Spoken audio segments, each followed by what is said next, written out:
This is Debbie, and welcome to another brand new episode of The Offbeat Life, where I speak to inspiring individuals who ditch the norm to live their best life and become location independent.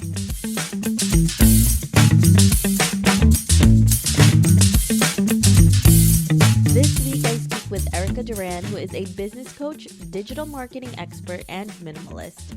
Erica works with entrepreneurs who are ready to make money while they work from anywhere. She believes that creating systems and structures will allow you to have the freedom to work 3-day work weeks and still continue to have consistent income. Erica has been able to create her own freedom by selling most of her belongings and taking long-term workations where she can travel and work from anywhere. Listen on to find out how to take a permanent workation and create consistent income from remote coaching. Hey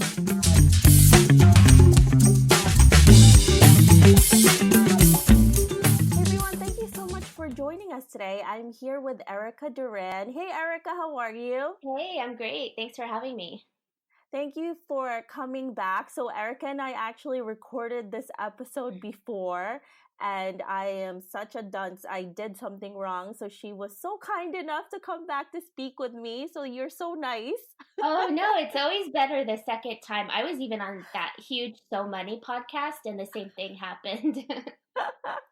I know that's the world of podcasting for you. You never know what's going to happen. Right. Erica, can you tell us a little bit more about you and why you live an offbeat life? Yeah, well, I think I have a pretty offbeat life in the fact that I'm a minimalist and everything I own fits in my Jeep, and I travel around as a digital nomad. With my 2 dogs, and we stay at Airbnbs and resorts that sponsor my podcast. How did you start becoming a digital nomad? What gave you that idea? I knew that it could be done probably around 2004-ish because I was commuting to a corporate job then, and I would drive an hour both ways in traffic to sit at a computer that was the same computer I had at home. I could have done all of my work at home. Why was I driving an hour back and forth and dealing with coworkers and all the politics and everything to work at a computer that I had at home? It was crazy to me. So I knew that it was possible back then. And then I finally took the leap. I had an in-person professional organizing business, and then I weaned them off being in person and started doing organizing by Skype. So doing virtual organizing sessions. And then from there, it just evolved into business coaching and consulting. So you were doing what Marie Kondo is telling everybody to do right now, way before it was even a thing. Yeah, I guess so. She's pretty popular right now. I don't agree with everything that she does, but yeah, if she's getting people to get rid of their junk, I'm all for it. Now, what were the first steps that you took in order to follow this dream that you had to leave your corporate life to be location independent? To leave corporate, it wasn't much of a long term plan or anything. I basically got back from a vacation with my husband at the time. We went to Seattle, and then I came back to work, and the place was just in chaos. It was a lot of finger pointing and politics and backstabbing. And I called my husband at the time. I called him and told him what was going on, and he's like, "Well, just leave." And so I packed up the few things I had there and left at lunch really quietly, and didn't go back after lunch. And it was a pretty big job. I was in control of the western region of the United States and Hawaii for a big hotel chain doing their marketing. And so it wasn't like I was a front desk clerk or something. It was a pretty big job. And I just walked out and didn't really say anything and started from there. But when I was in that job, I was always kind of doing something on the side, like getting my securities license or getting my life insurance license or real estate or investing programs and things like that. So it always kind of had my foot out the door anyway. How did you get the courage to do that? I know all of us get frustrated with our job, right? At some point or another, and some more than others. How did you do that? How did you leave? How did you take the leap? It was purely listening to my gut, and not going to live like that anymore kind of attitude, which is how I run my business, is a lot from my gut and intuition and feeling my way through things. So I wish I could tell you a better strategy or the 10 steps, but it's not. Any decision in my business or my life is usually based on gut. Now let's go back to what you're currently doing now. Can you tell us a little bit more about that? I know you're doing a lot of consultation and also organizing. How did you actually get into that? Well, I was, like I said, a professional organizer in Orange County, California, in-person organizer that went to your house and helped you declutter and organize things. And we would go to networking meetings with all the other organizers in town. And I just really embraced technology before it was kind of a thing, before Facebook was around. And I'm going to make myself sound really old, but we didn't have social media or anything. So I always loved technology. And when technology did come around, I just swarmed over to it and started marketing on it right away, building my email list and that kind of stuff. And then at these networking meetings for professional organizers, everyone's asking me how to do this and how to do that and how to build a landing page and how to do all these things. So I kind of merged into business coaching just by helping people that were asking me for help and listening to what they needed and then figuring it out and giving it to them. So it wasn't a clear transition. It was pretty messy. So I was doing both things. And then I kept adding on from there. And then people would eventually, I got out of the professional organizing realm because people were referring outside of that little clan. So Yeah. I got out of that. And now I can coach and consult pretty much anybody. So you've had a few businesses. What has been the most effective way for you to market your business and your company and your services?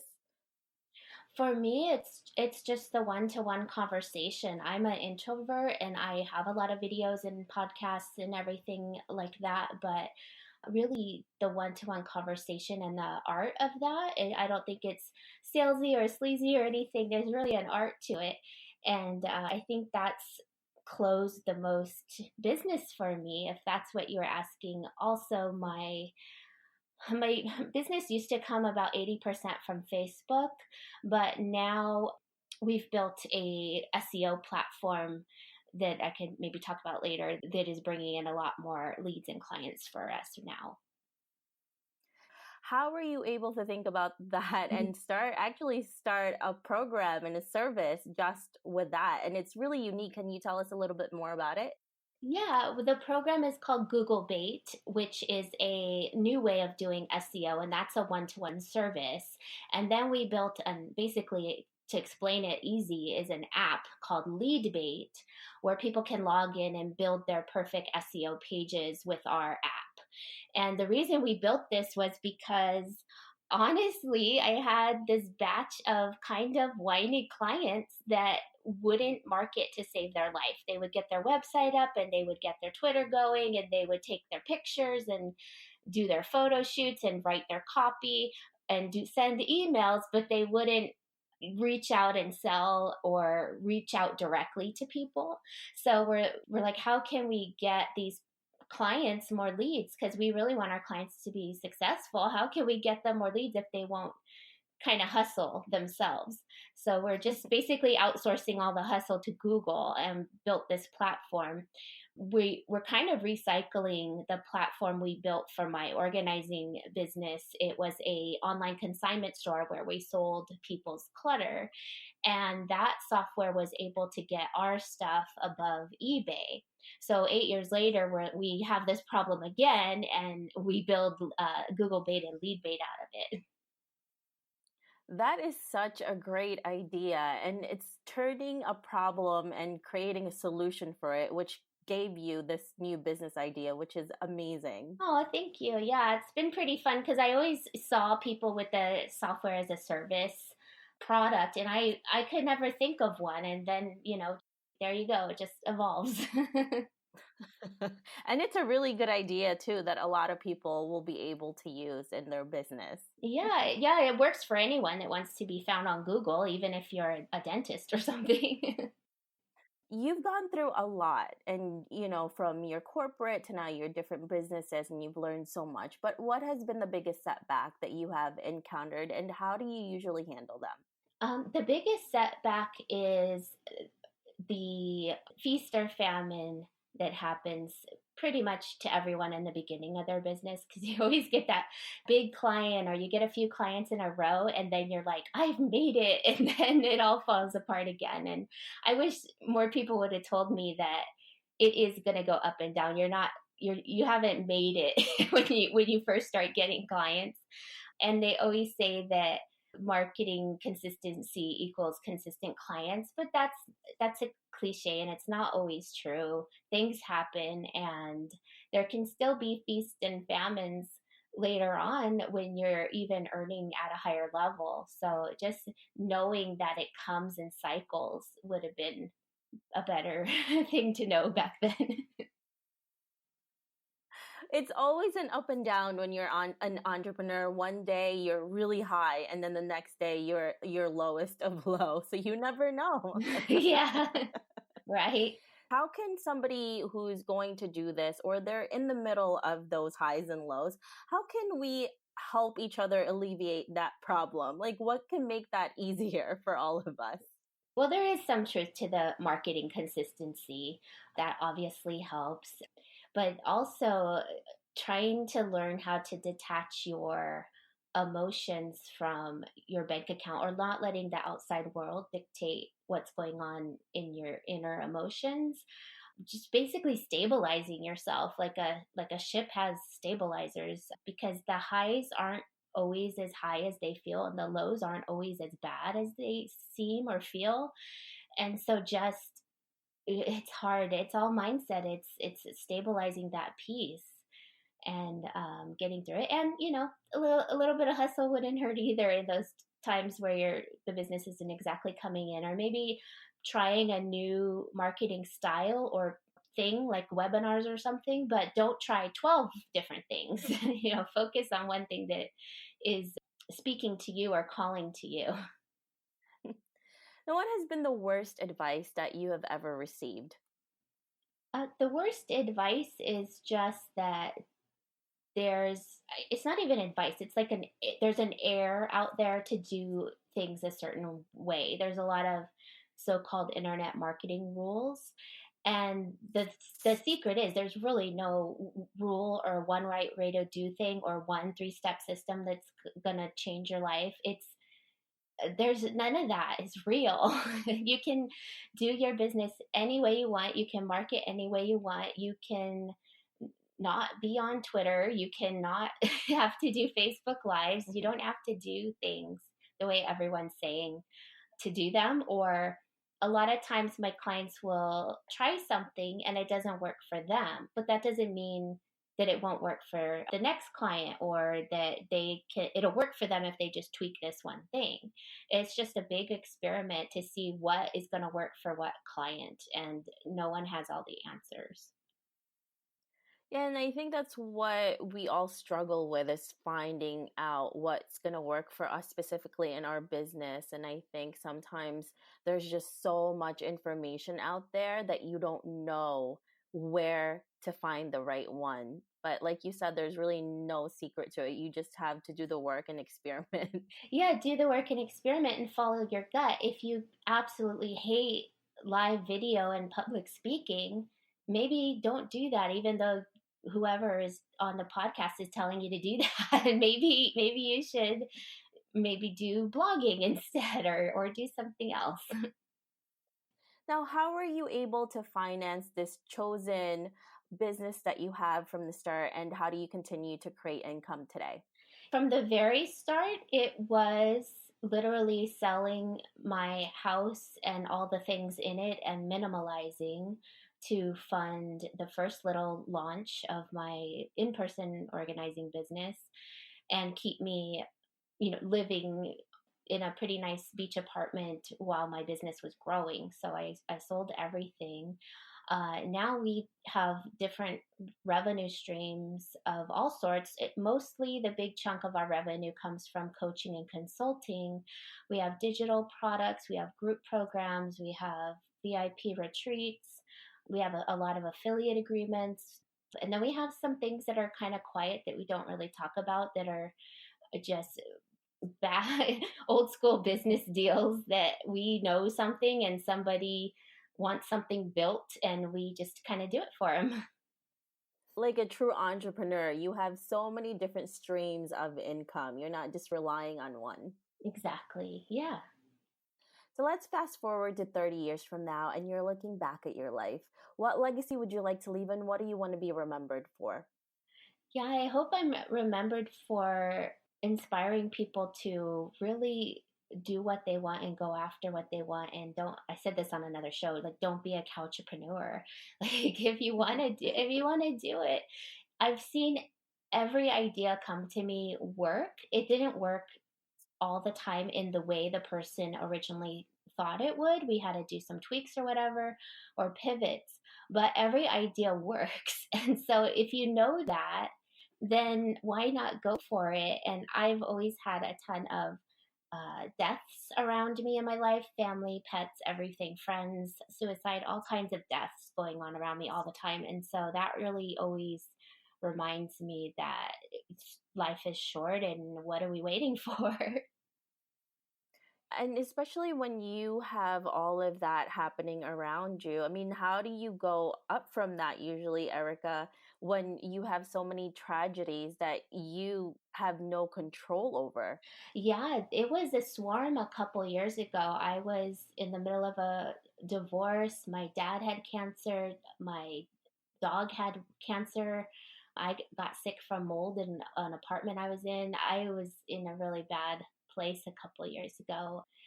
And then the deaths just kept coming after that. Other pets passed with pretty bad diseases, and my friend committed suicide, and it's just on and on and on. And it's finally kind of calmed down now. And when you're faced with that, how do you deal with it? Looking back, I don't know how I did what I did because it was such chaos and there was so much going on. And I remember, though, taking my little laptop to the vet office because my one of my dogs had to go to chemotherapy every other week.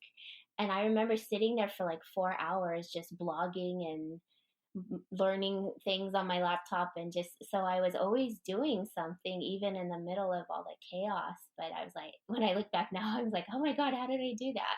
Kind of like when you look back now at I don't know if you do, but I look back at college and I was like, how was I in full classes at college, full load of classes, working full time at Disneyland, planning a wedding, exercising every day? How was I doing all that?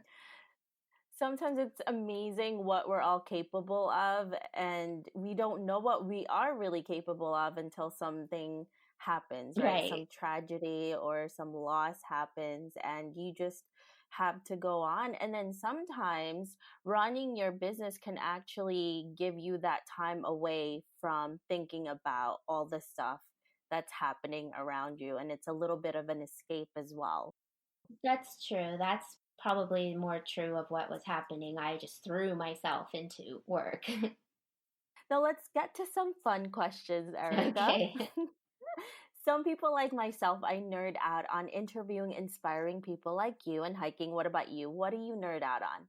Well, I agree with you there with the hiking. I love hiking, and I want to learn stand up paddleboarding and all when I go to Colorado in the next couple weeks. But I really geek out on internet business tools like Expertise TV and Zoom and all kinds of different software platforms, online platforms for entrepreneurs. I just love finding things that save time, and then I get to share it with my audience and my clients how to use it and how I'm using it. And yeah, that's what I geek out on. Now, what has been the most helpful and useful tools that you have used for your business that you can share with us? It's funny, I just threw myself this whole past weekend into testing and learning a new platform. And I just mentioned it, called expertise.tv. It is amazing for any kind of coach or service-based entrepreneur, and it's, if you, especially if you like selling by webinars, because it takes all my other tools away. I don't need Acuity anymore. I don't need Webinar Ninja. I don't need, there's like 5 different tools that I don't need because it's all built in. Oh, I don't need Aweber anymore. It's amazing.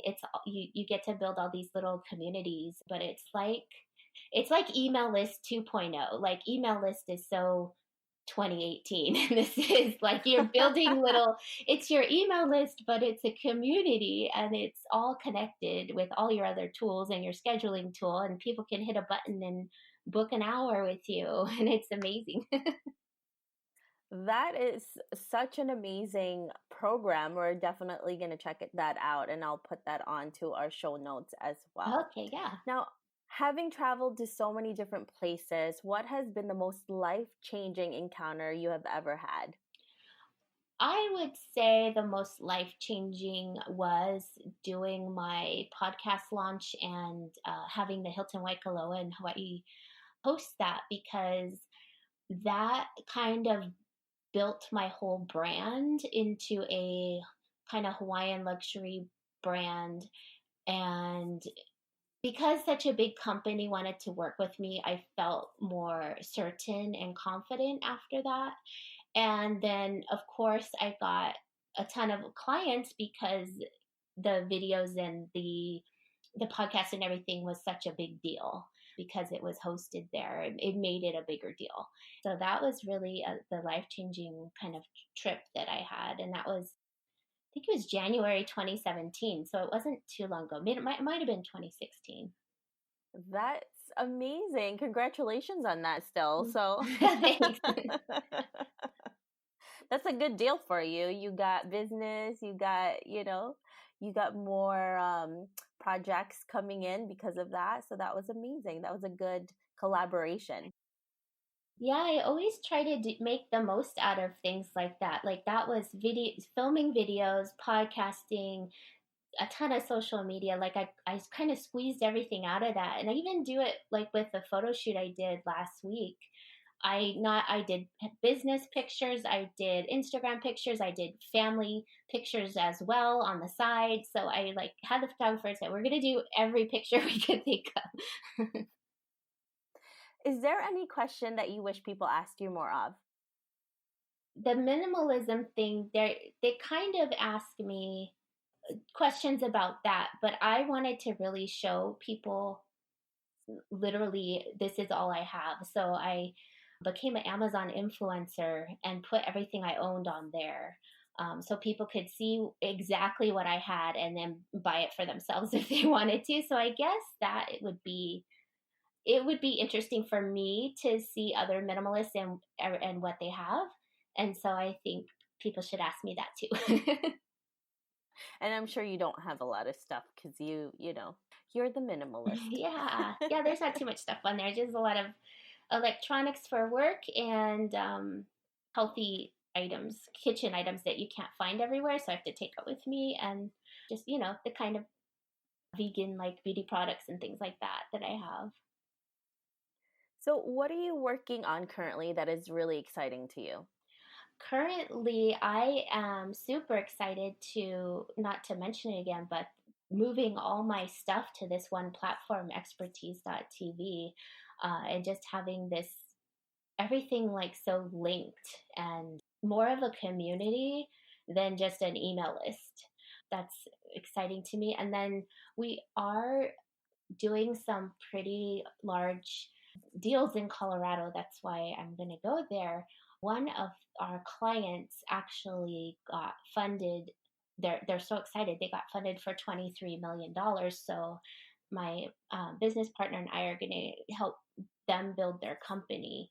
So that's super exciting. I haven't quite worked with such a large company that has that kind of funding as of yet. So it's going to be a new experience. That is so exciting. Congratulations. So Thank you. this is so much great things happening for you. I That's know. incredible. Maybe it's turned around from everyone passing away.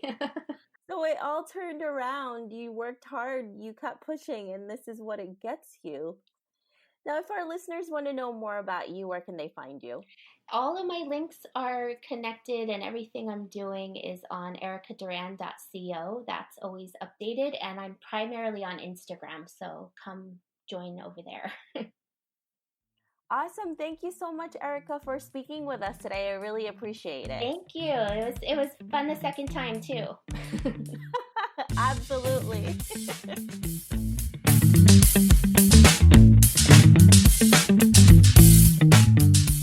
I hope you enjoyed this interview with Erica. Make sure to visit theoffbeatlife.com. Again, that's theoffbeatlife.com to get the extended interview with Erica, where she shares how to succeed as an online entrepreneur.